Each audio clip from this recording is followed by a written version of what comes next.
Hi everyone, my name is Jon Flanders, and welcome to my course, Core Python, Hashing and More Collections. I'm a developer, architect, and trainer with over 20 years of experience in both writing code and explaining code to other developers. Using collections is an essential part of using Python. Whether you're writing scripts for your own use, building websites with something like Flask, or using machine learning frameworks like TensorFlow. You probably are already familiar with using list and dict, but there are a number of additional collection types built into Python, which once you understand them, can become powerful tools in your Python toolbox. In this course, we're going to get into the details of collection types, and then use those details to be able to understand where the collections beyond list and dict are useful.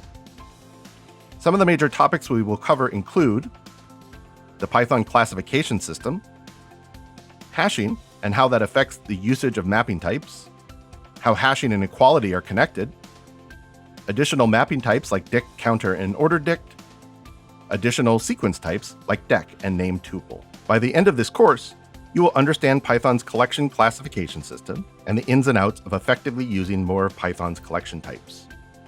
Before beginning this course, you should be familiar with Python and how to use the basic collection types like list and dict.